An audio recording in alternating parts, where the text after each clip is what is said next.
বাংলাদেশের সবথেকে গুরুত্বপূর্ণ বিভাগ এবং বাংলাদেশের রাজধানী ঢাকা। টিউটর মিডিয়ার সৌজন্যে মেরিট মেন্টরসের বাংলাদেশ পরিস্থিতি ক্লাসে সবাইকে স্বাগতম। আজ আমাদের আলোচ্য বিষয় ঢাকা বিভাগ। ঢাকা প্রতিষ্ঠিত হয় 1829 সালে। ঢাকার পূর্ব নাম ছিল জাহাঙ্গীরনগর। মোট জেলা আছে 13টি।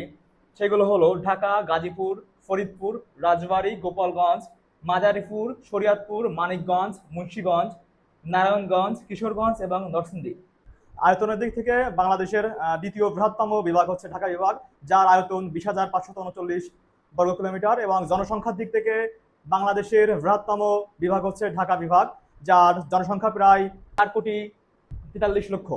ঢাকা বিভাগে মোট সিটি কর্পোরেশন রয়েছে 4টি, মোট উপজেলা রয়েছে 89টি, মোট পৌরসভা রয়েছে 58টি এবং মোট ইউনিয়ন রয়েছে 1239টি, এবং ঢাকা বিভাগের মোট থানা রয়েছে 96টি। ঢাকা বিভাগের সদর দপ্তর হচ্ছে ঢাকায় অবস্থিত এবং মোট আসন রয়েছে 70টি আসন রয়েছে মোট ঢাকা বিভাগে।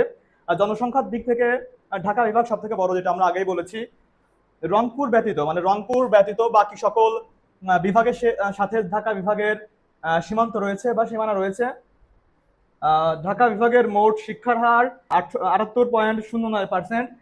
ঢাকা বিভাগের ঐতিহাসিক স্থানসমূহের মধ্যে রয়েছে লালবাগ কেল্লা, আহসান মঞ্জিল, ঢাকেশ্বরী জাতীয় মন্দির, কার্জন হল, জাতীয় সংসদ ভবন, স্মৃতিসৌধ সহ আরো গুরুত্বপূর্ণ স্থাপনা। সবাইকে ধন্যবাদ আমাদের সাথে থাকার জন্য। দেখা হচ্ছে পরবর্তী ক্লাসে।